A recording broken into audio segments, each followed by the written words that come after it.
Good morning, colleagues.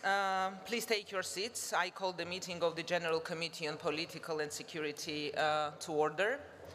I welcome all of you and ask all of you to switch off your mobile phones, if possible. The draft agenda of this meeting has been circulated. Could you please, could we adopt the agenda? If you could have a look if there are any objections. If not, shall we adopt the agenda? Yes. Thank you. It is a great pleasure for me as the Vice Chair of this Committee on Political Affairs and Security to welcome all of you to this meeting. I would also like to welcome Mr. Alan Farrell from Ireland as the Rapporteur of the Committee. I will be chairing the committee during this session as Mr. Lombardi is unavailable. The committee is staffed by Deputy Secretary General Gustavo Palares, a clerk from the United Kingdom House of Commons, Katia Cassidy, and a research fellow, Freya Kochi. Certainly it is my privilege to be chairing this committee for the first time, in fact, and I hope we will have a very dynamic discussion throughout the whole session, given the dynamism of the developments, particularly the issues, the challenges that this committee is facing. So I'm very much looking forward to this. May I also remind colleagues that the election of the committee officers for the 29th annual session of the Assembly will take place during the committee's final session, which is likely to take place on Saturday, July, at 9 a.m. Nominations for candidates for the election should be handed to the table office no later than 9 a.m. on Sunday morning. The committee is scheduled to meet 4 times during this session. Our first task will be to agree a report and draft resolution prepared by our rapporteur, Mr. Farrell, on the theme of this year's annual session, Advancing Sustainable Development to Promote Security, the Role of Parliament. We have in total 31 amendments tabled to the draft resolution, which are available in the usual way.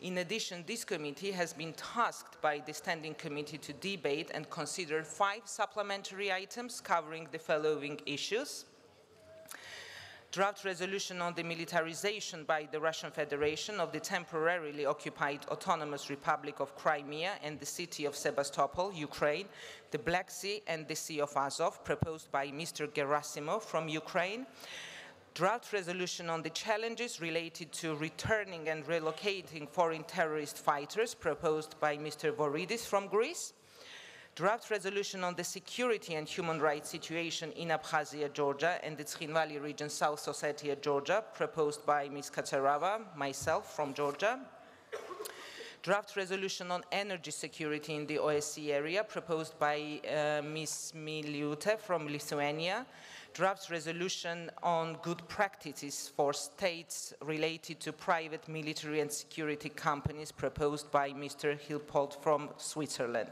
9 amendments have been tabled to the supplementary items, which are also available in the usual way.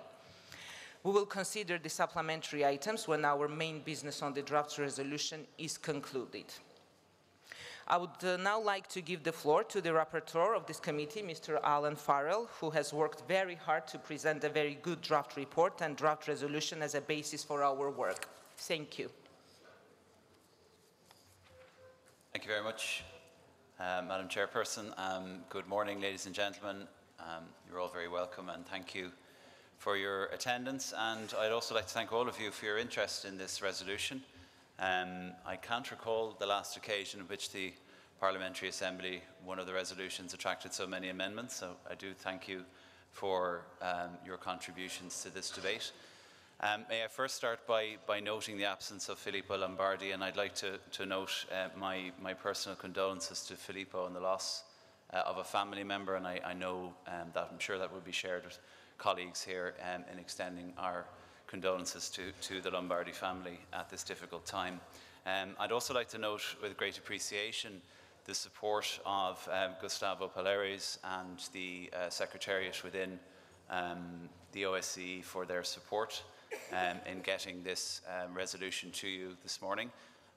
Without them, it would not have been possible, so thank you sincerely, Gustavo, and colleagues.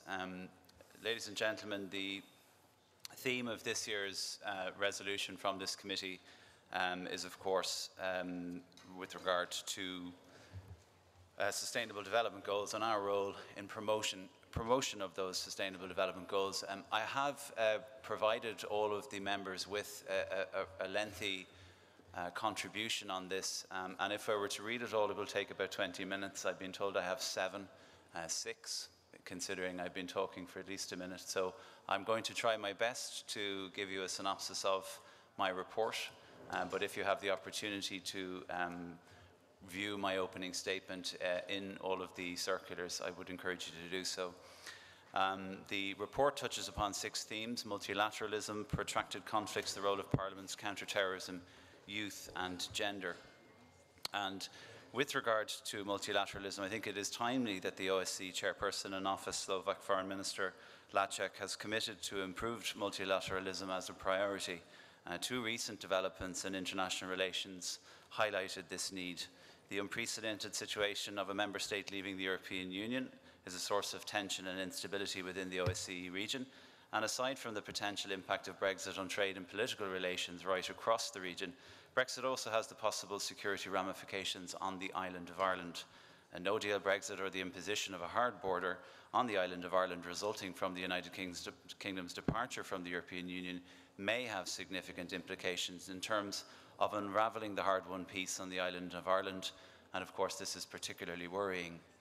Although the EU and the OSCE are very different multilateral institutions, the OSCE could become more significant as a platform for dialogue around security and border issues following the exit of the United Kingdom from the EU.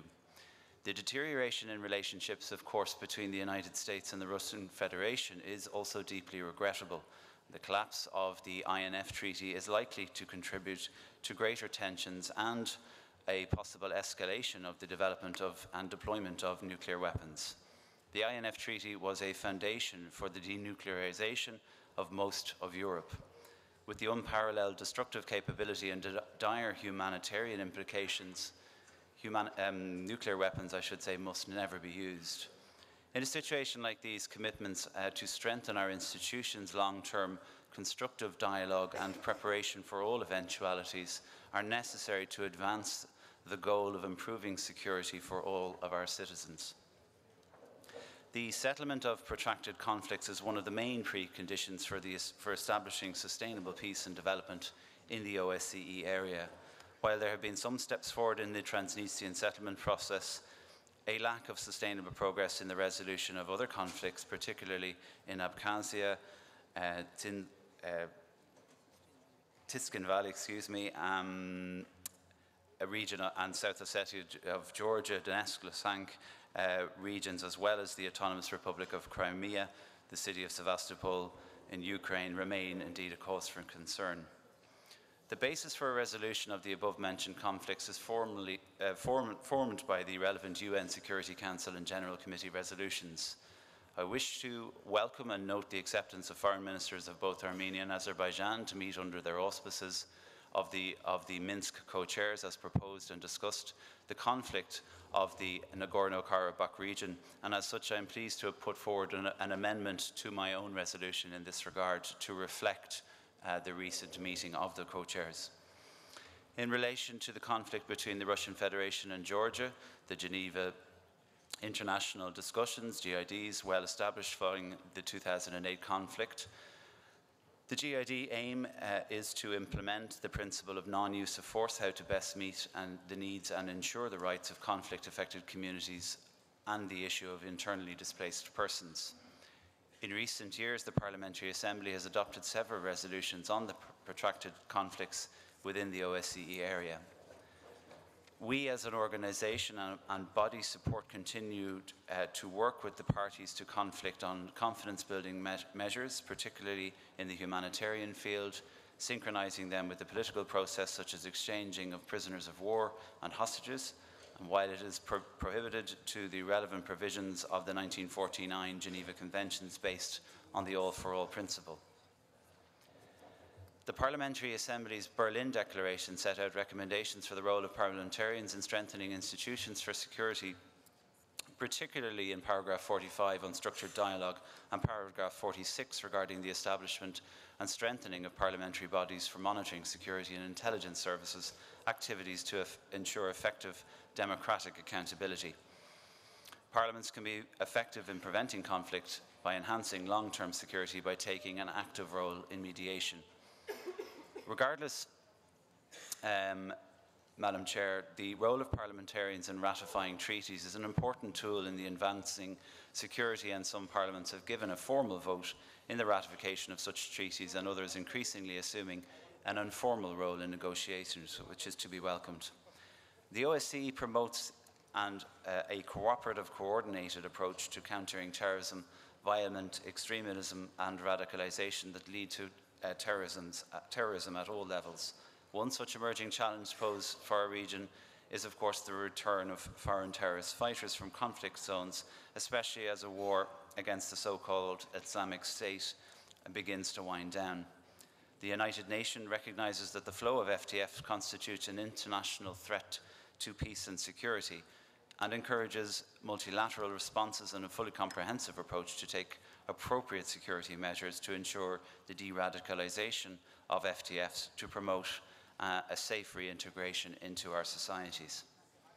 One way in which parliaments are effective in furthering such is through the exchange of best practice, and indeed we have an awful lot to learn from one another.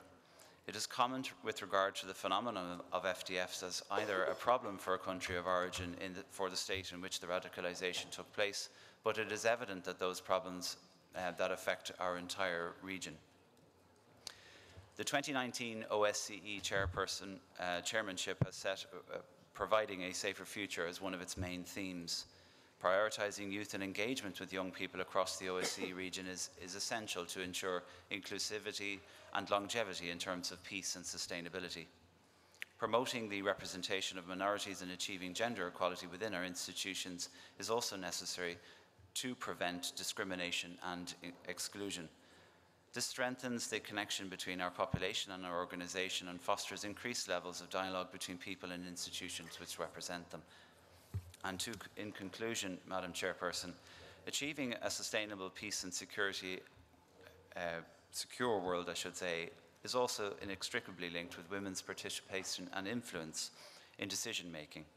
As the Special Representatives on Gender Issues, Hedy Fry, mentioned at our winter meeting in Vienna in February, that women participate in the peace process, the resulting agreement is 35% more likely to last at least 15 years. Active involvement of women in decision-making and institution building has undeniably had a positive impact on conflict resolution and security, which all contributes to the just institutions and a sustainable peace. With the precarious state of global security at a turning point, and through our Parliamentary Assembly and the OSCE as a whole, we need to recommit to a lasting, sustainable and fair peace for the countries within our region. And I look forward to the debate which will follow from my opening remarks. So thank you very much, Chairperson. Thank you very much, Mr. Farrell. The speakers list is now closed for this debate, and the floor is now open for discussions and debate. The time limit for speeches is 3 minutes. I don't think that we've got too many speakers, so yeah. So we are not going to reduce the number of speakers. So I give the floor to Mr. Konjarian from Armenia, please. Thank you very much. Dear colleagues, we noted the draft report, and in this regard, I would like to make following observations. I appreciate the attention of Mr. Farrell to past and protracted conflicts and crises in the OSCE area. The report is shaped in a way that attempts to find a general model for resolution of all conflict situations. Comparative analysis of conflicts may look good in theory, but has little common in reality. Each conflict is unique in terms of its root causes, essence, mediation formats, and principles of resolution. I took note that distinguished reporter acknowledges this at least at the context of the conflict in the Northern Ireland. Regardless the fact that protracted conflicts in the OSCE area are shaped by the same geopolitical reality, namely the dissolution of the Soviet Union. They are also characterized by unique features which regrettably are not captured in this report. Second, we would appreciate if the report paid attention to human rights aspects of security, including in context of conflicts. We noted that in context of conflict in Northern Ireland, the author refers to the right of people of Northern Ireland to choose their identity. We believe that human rights of people should be at the center of conflict resolution. It is the people affected by conflict and their majority who should decide the future and status of their territory through free expression of will and not the other way around. The Good Friday Agreement is very clear in this regard. Third, there are extensive references to geographic terms in identifying the Nagorno-Karabakh conflict. Not only the terminology is in stark dissonance with the language accepted in the OSCE, but it contradicts the very essence of the conflict. The Nagorno-Karabakh conflict is about real people living in their homeland and their inalienable human rights, in particular, the right to life and right to define their future, free from repression and foreign domination. This is core aspect of the conflict resolution. OSCE Minsk Group co-chairs have acknowledged this by referring to the principle of equal rights and self-determination of peoples, among other principles, as a basis for NK conflict resolution. Moreover, Azerbaijan has also acknowledged these by joining to OSCE Athens Ministerial Statement of 2009. Fourth, selective listing of documents related to conflicts promotes conflict narratives of one side, sometimes even at the expense of factual reality. Sufficient to say that the countries of the OSCE Minsk Group co-chairs have voted against the resolution of the UNGA to which the report of the distinguished reporter refers. Meantime, the listing doesn't contain reference to any document adopted in the framework of the OSCE Minsk Group co-chairmanship. It doesn't contain any reference to the Minsk Group co-chairmanship either. We need to ask ourselves, colleagues, what message do we send by discrediting recent efforts of the international mediators, Armenia and Azerbaijan, which have led to reduction of tensions in the conflict zone? Against this background, our delegation has come up with 2 amendments to draft resolution, which aim at making it balanced and reflective to the official OSCE language and factual evidence. We did not offer our national perspective, but the language which was endorsed in joint statement by the parties to the conflict and international mediators.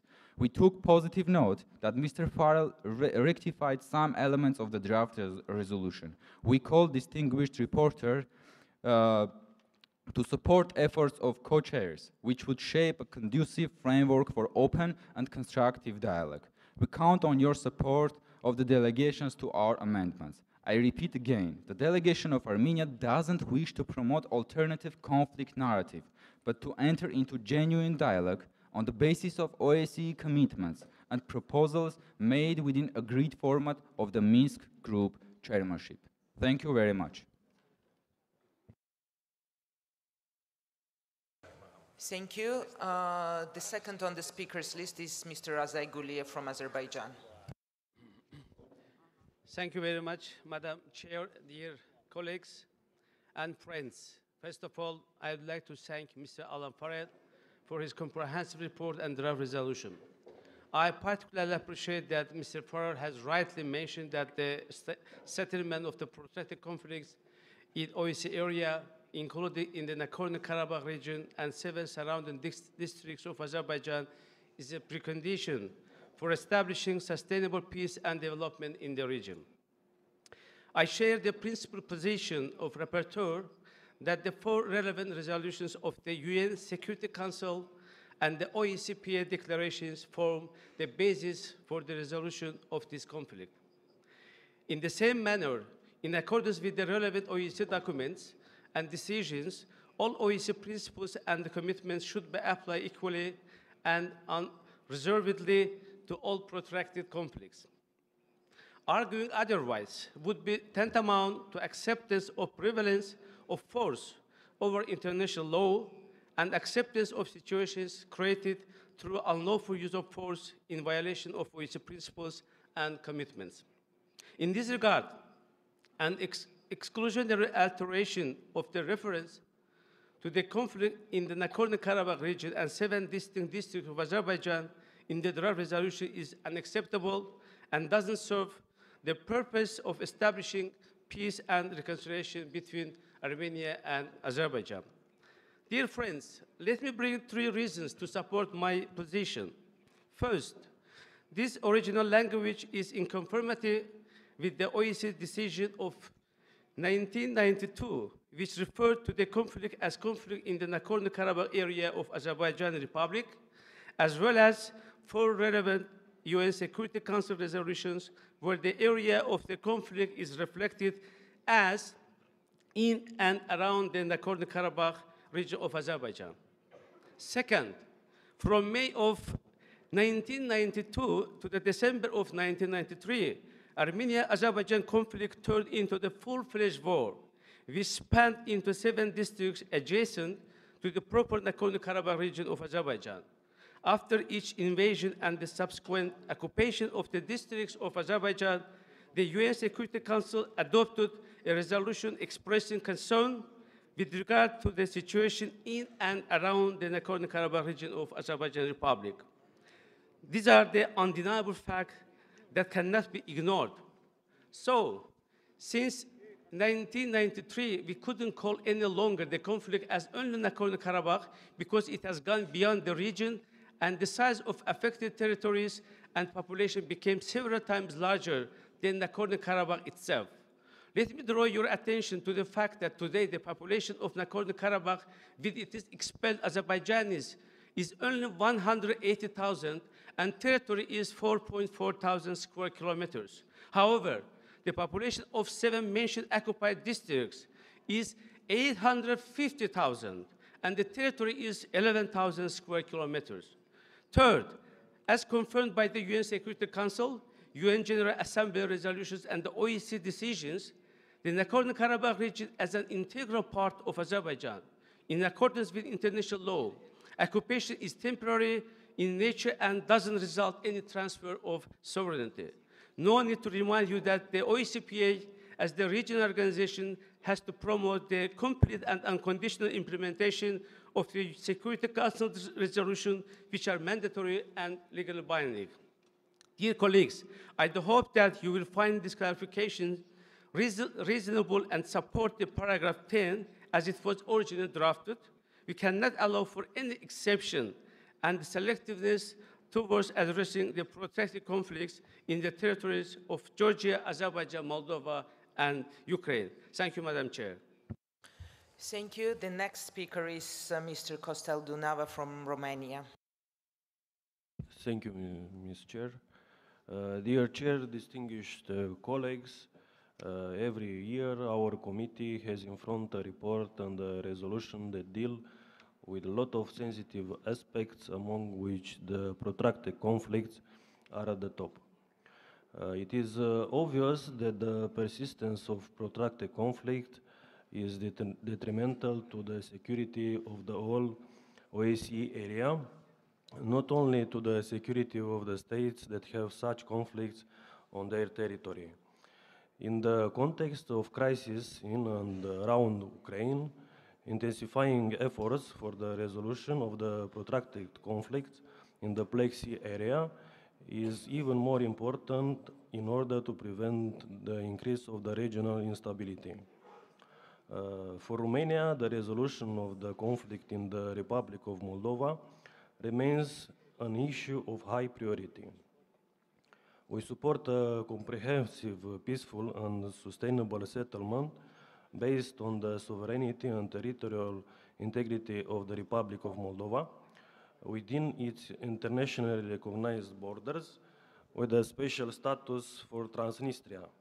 While we are welcoming progress in this settlement process, we should also call for the implementation of the UNGA resolution adopted on 22 June 2018, which urged the Russian Federation to complete unconditionally and without further delay the orderly withdrawal of the OGRF and its armaments from the territory of the Republic of Moldova.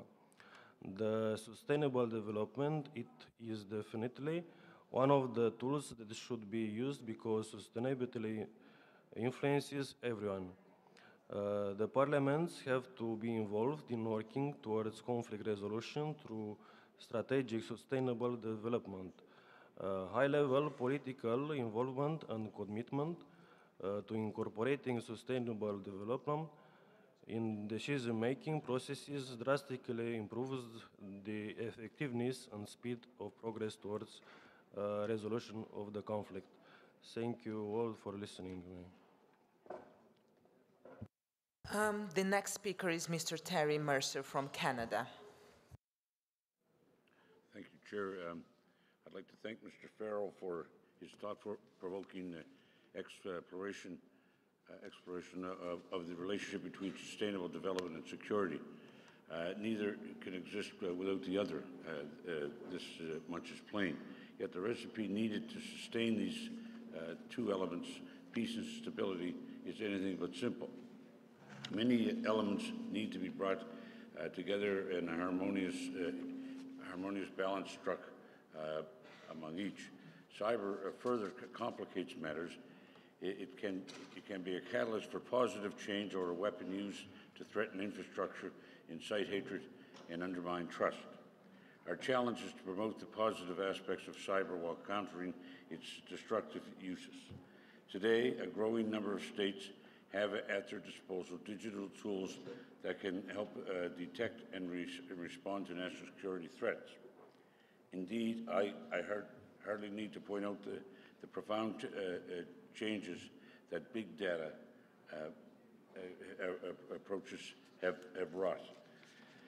Machine learning algorithms help us sift through mountains of data, distinguishing the dangerous from the annoyed.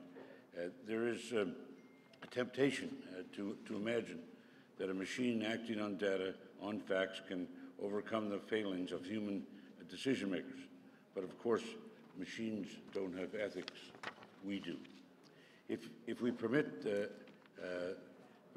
bias to creep into our decision-making tools, if in the name of national security we turn digital surveillance inwards on our own citizens, we risk smothering the very thing we wish to protect. With your indulgence, I would like to highlight some of Canada's recent efforts to confront the ongoing challenge that terrorism poses to peace and stability. As of last month, our Parliament passed legislation that greatly enhances the ability of Canada's national security agencies to detect and disrupt terrorist threats, both cyber and physical. Of note, these new authorities anticipate the collection, analysis, and use of large data sets. To ensure that these authorities are used appropriately and effectively, Canada has also created a new review and oversight bodies.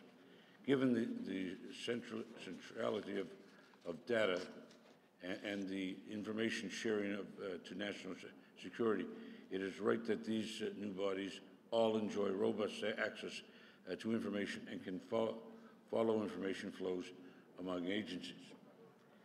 By countering terrorism, but countering terrorism is about more than big data. It is about people, it is about communities, and reaching out to help members who are at risk. It is this thinking that informed Canada's national strategy on countering radicalization to violence, which was launched in December 2018. Core to this strategy is the support for local efforts. That way we can ensure prevention efforts are tailored to the needs and strengths of individual communities. We parliamentarians, as Mr. Farrell so rightly notes, have a vital role to play in advancing peace and stability. I want to assure all of you all that Canada is committed to this approach and to thank Mr. Farrell once more for his analysis of this issue. Thank you. The next speaker, Mr. Cristian Vigenin from Bulgaria.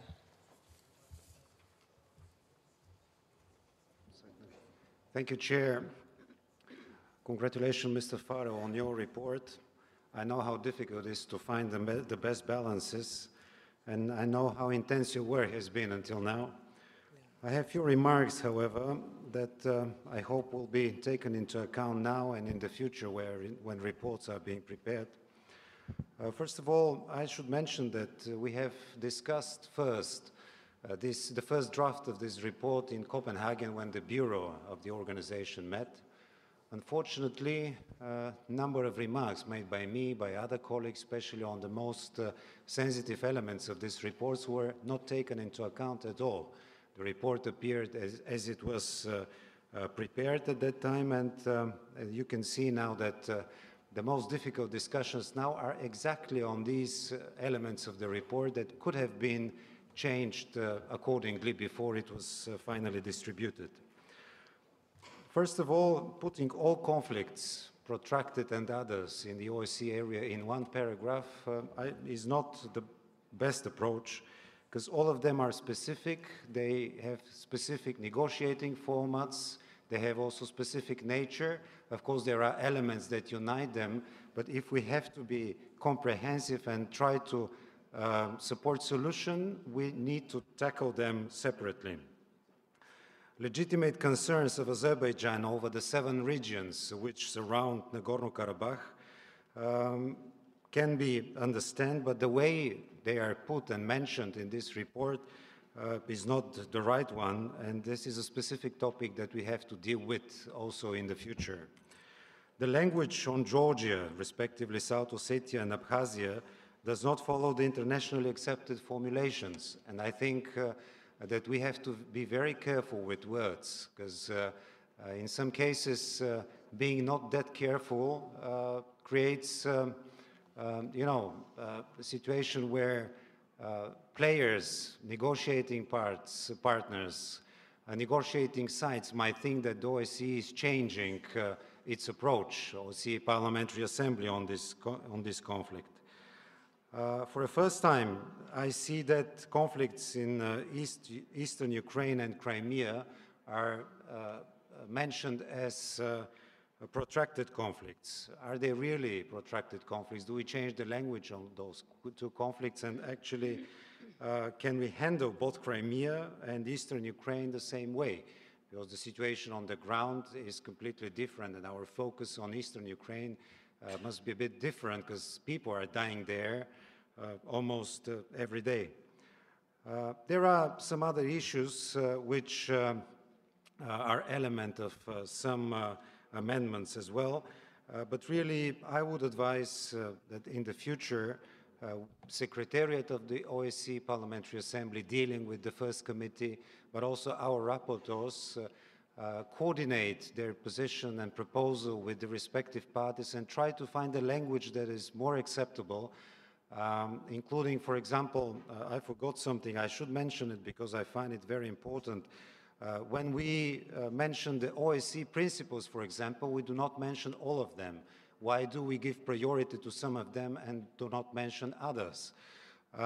Either we mention all of them or we don't mention them at all and just say OSCE principles. So this whole thing creates the impression that these sensitive issues were not tackled in the best way, and I hope that through the amendments we will be able to repair some of them, but I'm afraid that paragraph 10, from my point of view, is irreparable, and I will personally vote in favor of deleting the whole paragraph. Thank you. Thank you. Mr. Leonid Slutsky from the Russian Federation. Спасибо, госпожа председатель. Мы не должны вводить парламентскую ассамблею в заблуждение. К большому сожалению, содержание проекта не соответствует названию и заявленным целям нашей организации. Проект господина Фаррелла, к которому я отношусь с уважением, тем не менее, на сегодня насыщен заведомо неприемлемыми формулировками, в том числе откровенно антироссийского характера, которые не позволяют рассчитывать на продуктивное сотрудничество. А главное, они не соответствуют реальности. В проекте резолюции содержится терминология об оккупации Крыма и Севастополя. В российских вооруженных силах на Украине, 8 докладов подряд смешанной мониторинговой миссии ОБСЕ дали нам истину о том, что вооруженных сил, происходящих из России, не было и нет на территории юго-востока Украины.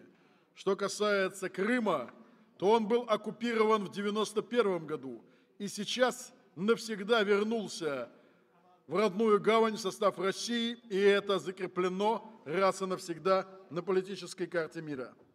Я должен сказать, дорогие коллеги, мы должны теснее сотрудничать на площадке Организации по безопасности и сотрудничеству в Европе и ее парламентской ассамблеи.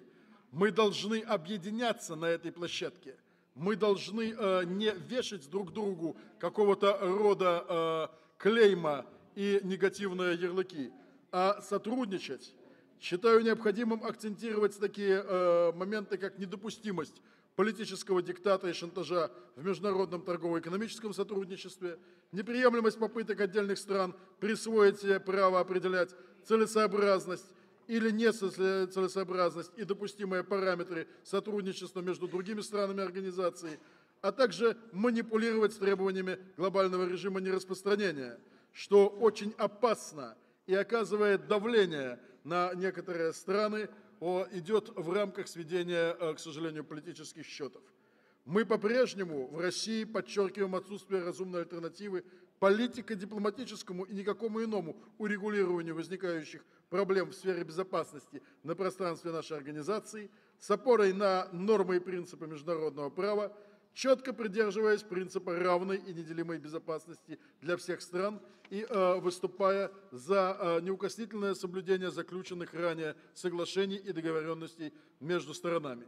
Что касается Украины, еще раз хотел бы сделать акцент, что, к большому сожалению, происшедшая смена руководства не привела пока к каким-либо ощутимым изменениям в подходах Киева к реализации комплекса мер по выполнению Минских соглашений от февраля 2015 года. Пока мы видим одни декларации, и за этими словами, которые идут сейчас от президента Зеленского, все четче прослеживается установка прежней администрации Петра Порошенко, которая завела Минский процесс в тупик. Со стороны новой администрации из Киева делаются противоречивые заявления по вопросам прекращения боевых действий и реанимации Минского формата. При этом постоянно идет антироссийская риторика, к сожалению, она спроецировалась и в данном докладе. Между тем, в сторону юго-востока Украины продолжают со стороны Киева лететь снаряды с надписями «Детям Донбасса». Такие действия недопустимы для страны, участницы Организации по безопасности и сотрудничеству в Европе. Настораживает, кстати, и обозначенная господином Зеленским на брифинге после встречи с президентом Франции Макроном позиция о том, что Киев, дословно цитирую, не намерен вести переговоры с сепаратистами. Это, по сути, дорогие коллеги, противоречит положениям, достигнутых в Минске договоренностей.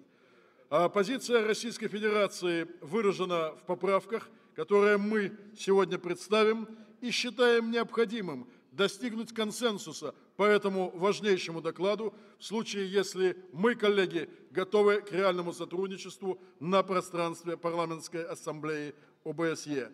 Благодарю всех членов парламентской ассамблеи, которые поддержали предложение российской делегации. Спасибо. The next speaker is Mr. Richard Hudson from the United States. Thank you, Ms. Kasarava, and thank you for your strong leadership. I'd like to also express my gratitude to our chair, Filippo Lombardi, for continuing to drive the work of this committee forward in a very productive manner. On behalf of the U.S. delegation, I'd like to also extend condolences for the loss of a family member. I'd like to thank Mr. Farrell, our committee rapporteur, for his hard work in drafting what is his first report for this very important committee.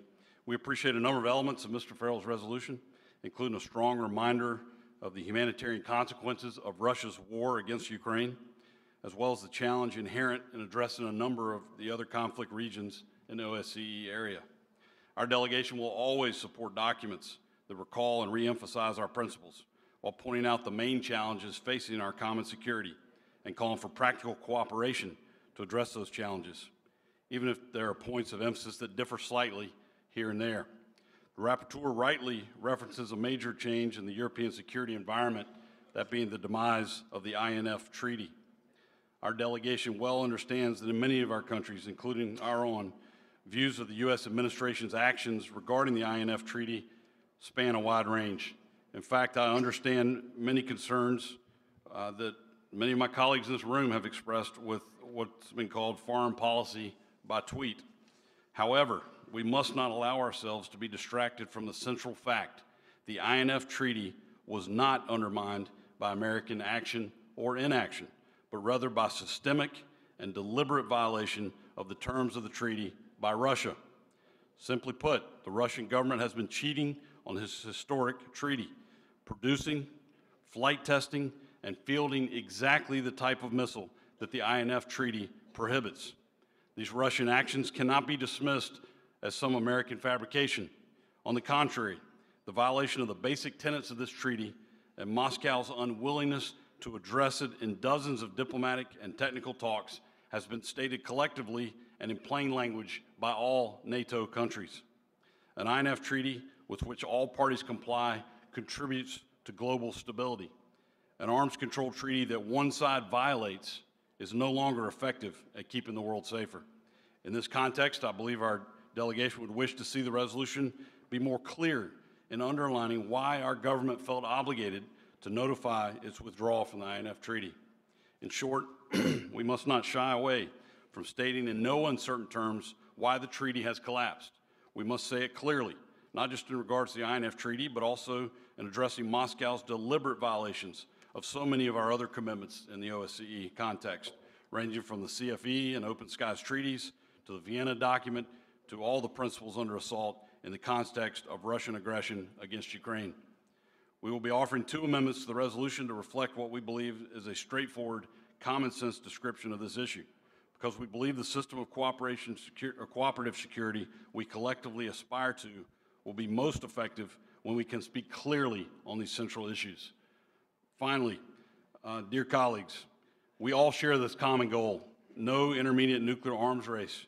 But this goal cannot be achieved by hiding Russian violations of the INF Treaty under a cloak of moral equivalency. Thank you. The next speaker on the list is Mr. Zurab Chiaberashvili from Georgia. Thank you, Madam Speaker. Dear colleagues, today is 16th day. Tens of thousands of Georgians protesting in front of the Parliament of Georgia, protesting Russia's occupation of 2 provinces of Georgia, Abkhazia and Tskhinvali region, South Ossetia. So from this hall, I'd like to extend my gratitude to those Georgians who are protesting, and entire Georgian society stands with them. I'd like to thank the Mr. Rapporteur for the report and draw attention of Rapporteur and their colleagues to certain elements of the report and the draft resolution. As the first paragraph of the relevant section of the report, as well as the paragraph 10th of resolution, mentions conflicts in Georgia, in plural, not in singular. And I'd like to remind you, Rapporteur and Mr. Rapporteur and the dear colleagues, that we have a different language in our previous resolutions, that Georgia has a conflict in singular with Russian Federation, which occupies 20% of the Georgian sovereign territory. Though there is an ethnic element in the conflict, provoked, staged and used by Russia since 90s, it is the conflict in singular with Russia. It is the Russia as occupying power who is responsible for stalemate in conflict resolution. It is Russia as occupying power for hundreds of thousands of refugees and IDPs cannot return to their homes safely and in dignified manner. And it is Russia as occupying power responsible for massive human rights violations in the occupied territories. Therefore, it is our, Georgia's delegation's strong view that conflict in singular and not conflicts in plural is the proper name for the situation in Georgia, and I hope Rapporteur as well as the colleagues will support the relevant change in the relevant paragraph of the resolution. Thank you very much. Mr. Chubarov from Ukraine. Уважаемая госпожа председатель, дамы и господа, спасибо господину Алану Фарреллу за подготовленный им доклад и проект решения к нему. Действительно, уважаемым докладчикам тщательно и взвешенно проанализированы все сферы, в которых парламентарии могут внести наиболее весомый вклад в содействие устойчивому развитию в интересах укрепления безопасности. При этом в завершении доклада особо подчеркивается, что для продвижения повестки дня вопросов обеспечения прочного, устойчивого и справедливого мира в интересах всех стран и народов нашего региона, как и всегда, требуется политическая воля.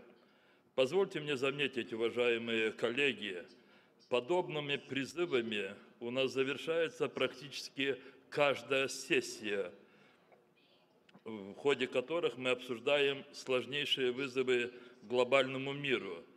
Так, одна из наших резолюций, принятых Парламентской ассамблеей ОБСЕ на 23-й ежедневной сессии в Баку 28 июня 2 июля 2014 года, называлась никак иначе, как очевидное, грубое и неисправленное нарушение хельсинских принципов Российской Федерации. И в ней, ко всему прочему, прямо указывалось, что начиная с февраля 2014 года Российская Федерация в рамках своих отношений с Украиной нарушила все 10 хельсинских принципов, причем некоторые из них очевидным, грубым и до сих пор неисправленным образом, а также нарушают свои принятые по Будапештскому меморандуму обязательства, равно как и другие международные обязательства. Скажите, уважаемые коллеги, мы смогли заставить Российскую Федерацию, как член организации, выполнять принципы ОБСЕ, взятые ею на себя, как и каждой страной добровольно. А между тем, сама Российская Федерация ежедневно совершает преступления против граждан Украины, как в оккупированном ею Крыму, так и на территории ряда районов Донецкой и Луганской областей, где она поддерживает бандитские формирования. Массовые облавы, незаконные обыски и аресты крымских татар и этнических украинцев, осуществляемые российскими оккупантами в Крыму, сфальсифицированные судебные процессы на основании ложных обвинений в экстремизме и терроризме являются ничем иным, как специальным инструментом в руках российских оккупантов с целью физического вытеснения из Крыма его коренного народа и крымских татар и этнических украинцев. Одновременно Российская Федерация активно заселяет оккупированный ею Крым собственными гражданами, совершая еще одно международное преступление, выражающееся в насильственном изменении этнического и демографического состава населения Крыма. Уважаемые коллеги, я в завершение хочу отметить то, что говорю в предыдущих выступлениях. Нам без выработки специальных механизмов, обеспечивающих использование всеми государствами и членами организации принимаемых нами решений, опирающихся на хельсинские принципы, трудно рассчитывать на процесс в сфере устойчивого развития и укрепления безопасности. Мне представляется выступление господина Слуцкого, его хамский и оскорбительный для суверенных государств, членов организации ОБСЕ выступления, является еще одним подтверждением того, что наша организация должна прежде всего выработать специальные механизмы, которые бы заставляли государства-члены выполнять принципы организации, которые этими государствами на себя добровольно взяты. Спасибо за внимание. The next speaker is Margareta Sederfeld from Sweden.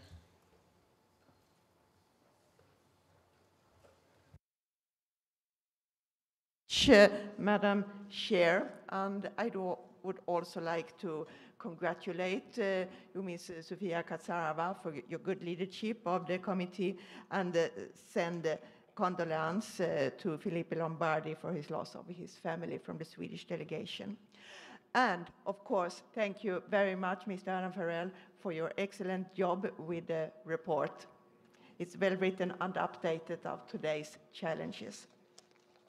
But I would also like to raise some issues that worry me a lot when I read the report, not the report so much, but when I hear the discussion here, and it's all those conflicts that we have in our OSCE region.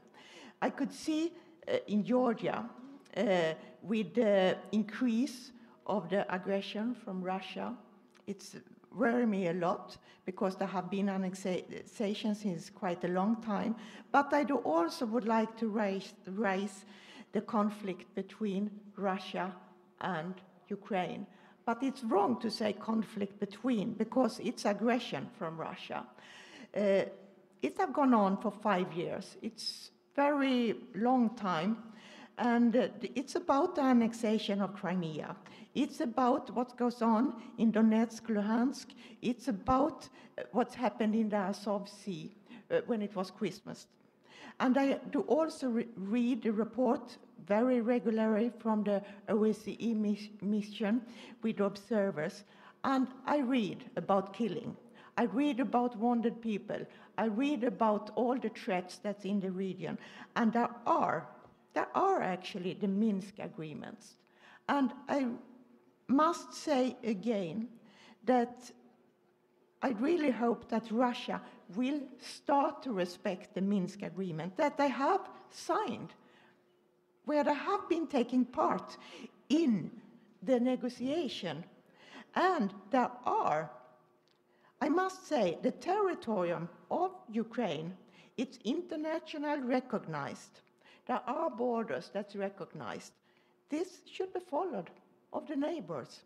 And I also would like to mention that this is not only an issue about the countries, it's an issue about the people in Ukraine. It's an issue about the Ukrainian people who suffer, about the internal refugees in Ukraine who have escaped from Donetsk, Luhansk, from Crimea. And Ukraine take care about the internal refugees. It's a humanity. And we are here as parliamentarians, and when we talk about the role of parliament for peace and security, then there is a need also for Russian parliamentarians to act on this. And I really hope that this parliamentarian assembly will vote for those amendments and for the resolutions, so we can have a strong stand behind peace and respect for our neighbor countries and the stop of the Russian aggression on Ukraine. Thank you very much. The next speaker is Ms. Charalambidis from Cyprus. Hello, ladies and gentlemen. It is with much regret that I start my speech reporting that a few days ago, a stray anti-aircraft missile, apparently launched by Syria, crashed in the occupied village of Vouno, northeast of Nicosia. By pure luck, we are not mourning numerous victims among Greek Cypriots or Turkish Cypriots. As if anxiety and uncertainty due to the stationing of 40,000 Turkish troops in the northern part of the Republic of Cyprus for 45 years were not enough. Participating states must comply with their commitments pertaining to international law and pertinent legal instruments, this being the only possible way to achieve sustainable security. Adding insult to injury, Turkey is now conducting illegal drilling activities in Cyprus' exclusive economic zone. Among threats and hostile acts against international companies, which have been licensed by the Republic of Cyprus for drilling activities in its exclusive economic zone. We sincerely hope that the pledged full solidarity with Cyprus by the EU will be translated into concrete measures as concluded by the European Council, and that Cyprus will not be once again an easy target at a bargaining chip in Turkey's blackmailing tactics. The fact that the American president only recently, after meeting with the Turkish president, adopted a more positive approach towards Turkey in utter dissonance with Washington's repeated warnings for sanctions, including the discontinuation of Turkey's participation in the F-35 program, should Turkey be procured with S-400, is outrageous. Cyprus is a small country. We need friends. But under no condition, third parties are legitimized to intervene in the international relations of my country. I'm referring to an amendment to Senators Menendez-Rubio Act that deals with security in Mediterranean and energy. The act includes a provision that restrains relations in a way with the United Nations Security Council member state. Promoting dialogue as a valuable tool in sustainable security efforts is certainly not empty rhetoric. World security cannot rely on unmatched words and deeds. Sanctions for wrongdoing cannot be selective or aimed to serve narrow agendas. Thank you. Ms. Annie Samsonian from Armenia. Thank you. Dear colleagues, Mr. Chairperson, please pay attention. I would like to elaborate on some aspects of the report.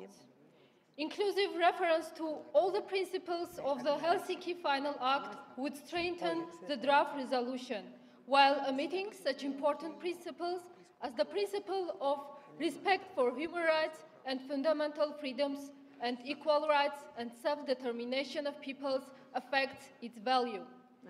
I would like to recall that in last year in Berlin Declaration, the OSCE had equally referred to all the principles of the Helsinki Declaration. What message would we like to send? We against to this or not, dear colleagues? We took positive note of the amendments made by members of delegation from OSCE Minsk Group co-chair country, which in other way but try to balance the text in line with position of the international mediators. Following Velvet Revolution, government of Armenia has actively engaged in negotiation under the auspices of the Minsk Group co-chairmanship. Number of meetings have taken place at the level above the leaders of Armenia and Azerbaijan and foreign ministers. They have resulted in drastic reduction of tensions in the conflict zone and efforts to establish confidence building measures between the sides. Parties agreed to strengthen ceasefire, establish direct communication line, undertake measures to prepare people for peace. The OSCE co-chairperson in office, the UN Secretary General and OSCE Minsk Group co-chair countries have recognized the positive dynamics and constructive dialogue between leaders of Armenia and Azerbaijan. My dear colleague, Mr. Guliev contradicts his own minister. The foreign minister of Azerbaijan and Armenia reaffirmed that intention of the parties to continue their efforts to resolve the Nagorno-Karabakh conflict. I would like to quote from them adopted 2 months ago. Azerbaijani colleague referred to the UN Security Council resolution. I would like to stress that the United Nations Security Council did not consider the issue of a political settlement to the Nagorno-Karabakh conflict, or did it set limitations on the exercise of the right of the people of Nagorno-Karabakh to self-determination. All 4 resolutions of the United Nations Security Council on the Nagorno-Karabakh conflict were adopted during the period of active hostilities, which determined their main requirement to immediately cease fire, as well as military actions and hostile acts. Unfortunately, despite significant reduction of tensions, complete ceasefire and its consolidation remain challenged up to date. Moreover, the resolutions recognize Nagorno-Karabakh authorities as party to the conflict. The United Nations General Assembly resolution to which Azerbaijan referred was rejected by the OSCE Minsk Group co-chairs, which reveals its real value.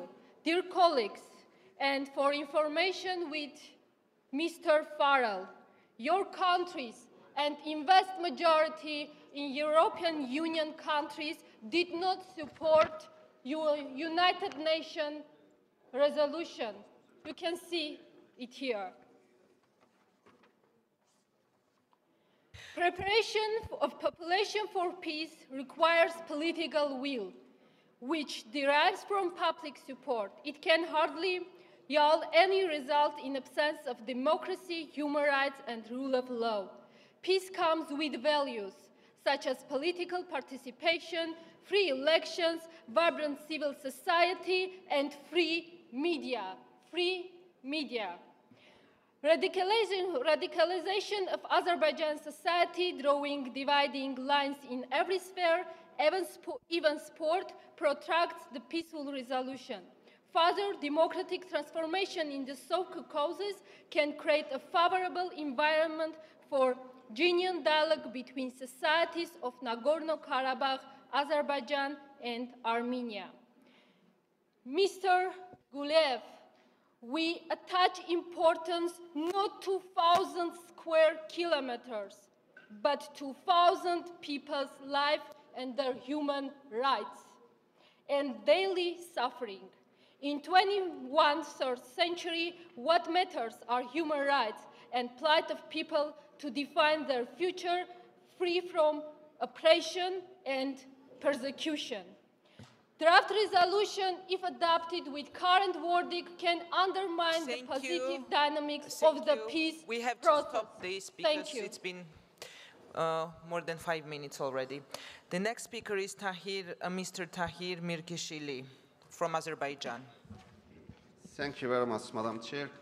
I would like to thank to Ms. Farrell for an excellent resolution and for an excellent draft resolution and report, actually for the describing the reality and for the correct language. As far as reference to the human rights of people in conflict areas is concerned, I want to remind that it's very strange that the Armenian delegation, when they talk about the human rights, they refer only to the Armenian population of Nagorno-Karabakh of Azerbaijan region. I want to just inform that, unlike Armenia sees it, the population of Nagorno-Karabakh region of Azerbaijan consists of two parts, the Azerbaijani and Armenian communities. Azerbaijani community is expelled through use of force, and the Armenian community still remains in those territories with arms. Both of them are the citizens of Azerbaijan. Respect for human rights and the fundamental freedoms must be accorded on an equal and non-discriminatory basis throughout society.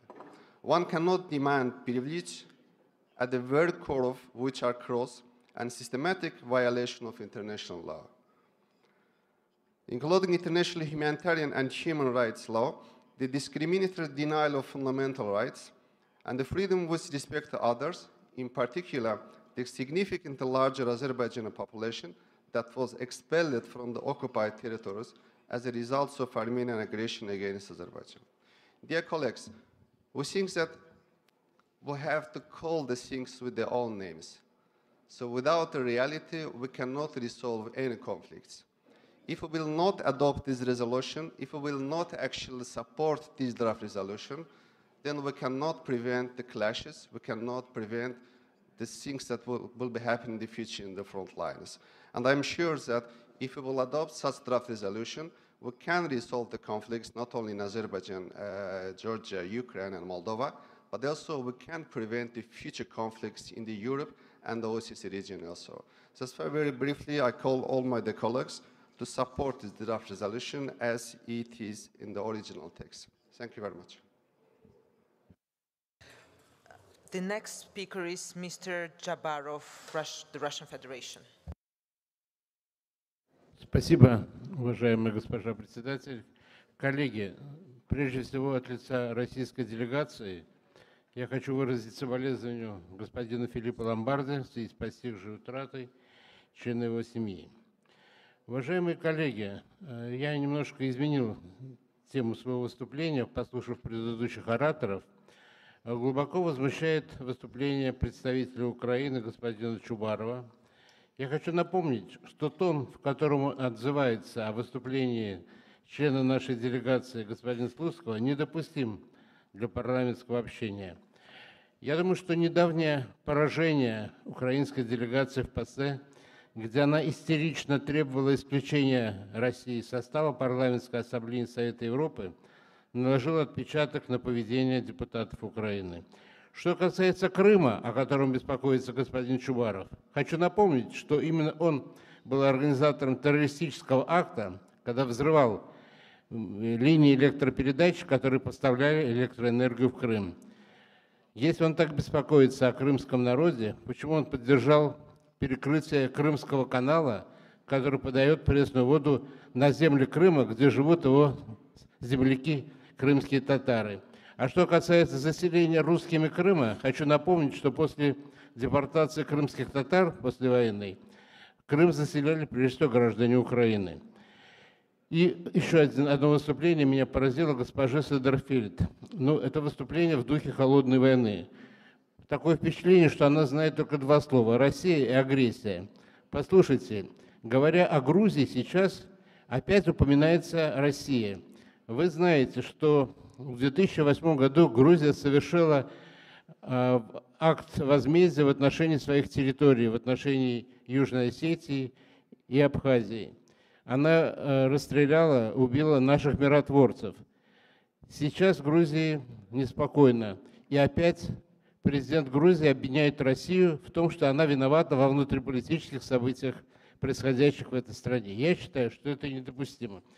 В заключение хочу сказать, что, уважаемые коллеги, я убежден, что только через уважительный диалог и развивая взаимовыгодное сотрудничество страны ОБСЕ смогут отойти от конфронтации и вернуться к решению фундаментальных вопросов безопасности в Евроатлантике и Евразии. Спасибо. The next speaker is Ms. Olga Belkova from Ukraine. Thank you, Madam Chair. Thank you, Mr. Farrell. We welcome such opportunity to get to discussions of the specifics in each and every country which is mentioned in this particular resolution. I'd like to start by saying that there are nuances in how current conflicts are going on. The decision of the Kremlin on expedited Russian citizenship for the Ukrainians in the temporarily occupied territories in Donetsk and Lugansk looks extremely cynical. It is as much as a weapon as any military weapon. It is nothing but a blatant disregard of the Minsk agreements, which clearly testifies Kremlin's willingness to block the negotiation process. We need to acknowledge it in future in such texts. Despite the ongoing aggression, recent re-elections of the new president, Ukraine remains fully and truly committed to the peaceful resolution of the war based on the political, diplomatic means and calls on Russia to stop blocking the negotiations. To our colleagues from Russian delegation in this assembly, I have only one message. Regardless of parties and which president is currently in Ukraine, we only have one clear message. We want peace and we want you to be away from our country. Leave us alone. The ongoing militarization by the Russian Federation of the occupied Crimea poses a serious threat not only to Ukraine, but to the whole Azov Black Sea region. This threat is underestimated in the current text. Ukraine welcomes the order of the International Tribunal for the law of the sea to release 24 Ukrainian servicemen and 3 naval vessels illegally seized by Russia on 25th November 2018. We demand from the Russian Federation to implement this decision immediately and without any preconditions. Unfortunately, for already 5 years, Russia has demonstrated its total disregard to its international commitments. Thus, firm and consistent pressure of international community is crucial in order to achieve progress. We will be supporting this particular draft resolution. However, we regret that the language on the role of Russia in all those conflicts is not represented correctly and strong enough. Thank you so much. Mr. Kirazoglu from Turkey. Thank you, Madam Chair. The Cyprus problem is not an issue of invasion or occupation. Its solution will entail the creation of a partnership between the co-owners of the island to replace the one destroyed by the Greek Cyprus side in 1963. Therefore, the allegation of Greek Cyprus is not compatible with the facts in Cyprus, the 1960 treaties, and the nature and contents of the UN comprehensive settlement process. The existence of the Turkish forces on the island stems from 1960 international treaties within the framework of Turkey's rights and obligation as a guarantor power. The guarantee system is a vital subject for the Turkish Cyprus, considering the tragic experience of the past. The guarantee system was also included in the UN Comprehensive Settlement Plan, Annan Plan. Turkey's hydrocarbon-related activities in the Eastern Mediterranean region are based on its legitimate rights stemming from the international law. Greek Cyprus unilateral hydrocarbon-related activities in the Eastern Mediterranean jeopardize the security and stability in the region. They disregard the inalienable rights of the Turkish Cyprus as the co-owners of the island on natural resources of the island. The unilateral activities of the Greek Cyprus violate not only the rights and interests of the Turkish Cyprus, but also Turkey's legitimate rights in its continental shelf in the region. The drilling area of Turkey lies within our continental shelf, registered with the UN. Thank you very much. The next speaker is Mr. Nikolai Ryzhak from the Russian Federation. Благодарю вас, госпожа председатель. Я, как и некоторые мои коллеги, недавно присутствовали в работе Парламентской ассамблеи Совета Европы. И нам казалось, что здравый смысл, опровержение стереотипов наконец-то вселяется на важнейшие политические площадки европейского континента. Нам казалось, что дух Страсбурга начнет витать и в Люксембургском нашем собрании. Однако на самом деле мы видим, что ОБСЕ и сейчас, и эти резолюции, и выступления подтверждают, что какой-то хор тех, кто, казалось бы, вчера и всегда остаются вчерашними. Называли эти имена, я не хочу их перечислять. Пора осмыслить, потому что авторитет ОБСЕ будет только тогда поднят на соответствующую высоту, если правда, если отсутствие двоих стандартов станут принципиальными принципами работы этой уважаемой организации. Вот сейчас несколько выпадов по поводу России в отношении ситуации на Украине. Но ведь выдача паспортов – это та мера, необходимая мера, чтобы прорвать экономическую блокаду, в которой находятся эти граждане. Почему вы не замечаете, что подобную практику использует Венгрия, Румыния, в Приднестровье делается точно такая же ситуация? Мы не реагируем. А здесь мы вдруг забеспокоились. Вот сейчас, буквально уходя, президент Порошенко подписал указ об украинизации, о языке, который мы предлагали, вынесли в повестку Совета Безопасности ООН, но именно украинская сторона и, к сожалению, некоторые члены нормандской нашей группы не посчитали необходимым обсуждать этот вопрос. 16 июля Россия повторно вынесет этот вопрос, важнейший вопрос, который, по сути, и взорвал во многом ситуацию на Украине, будет обсуждаться в Совете Безопасности ООН. Я думаю, что вот нам надо избавляться от практики этих двойных стандартов.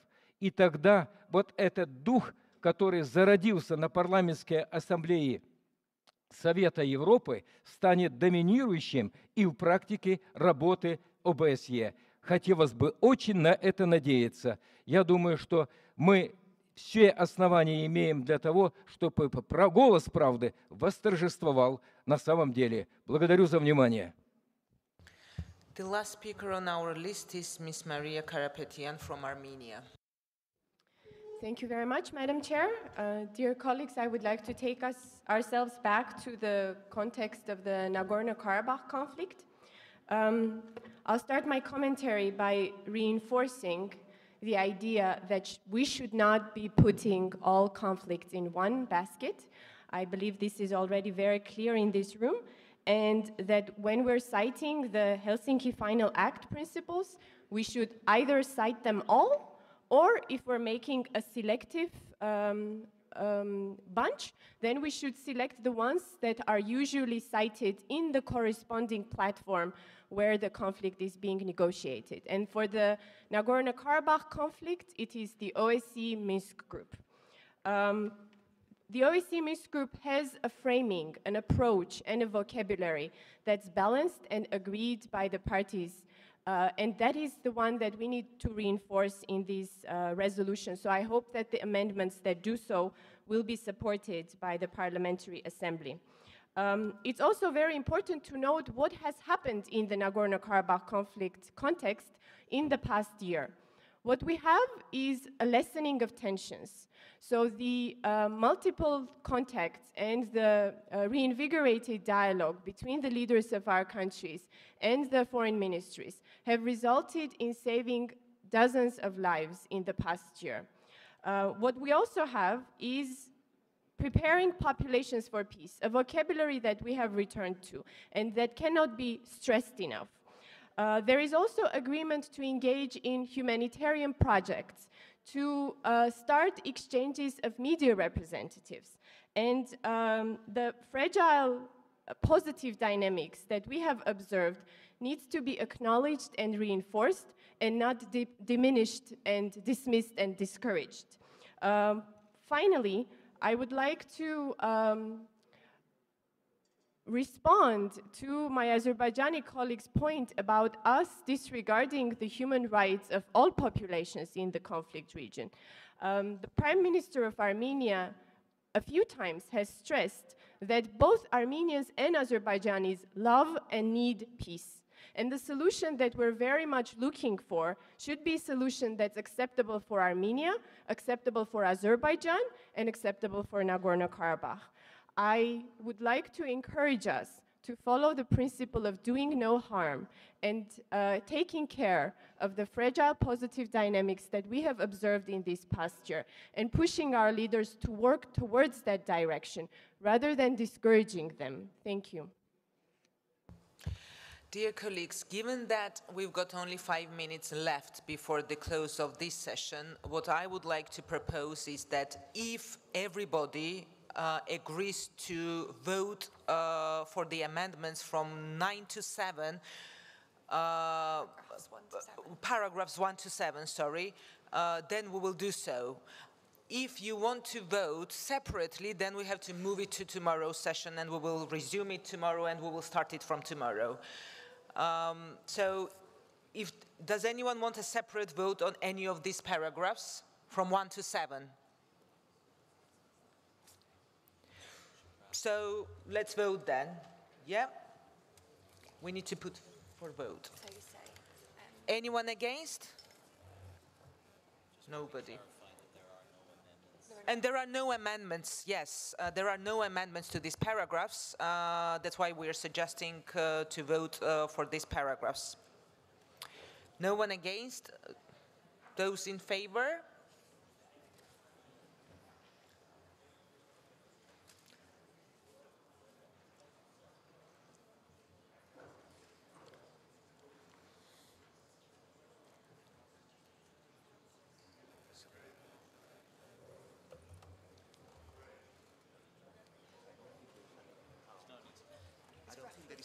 Yeah, and and abstentions.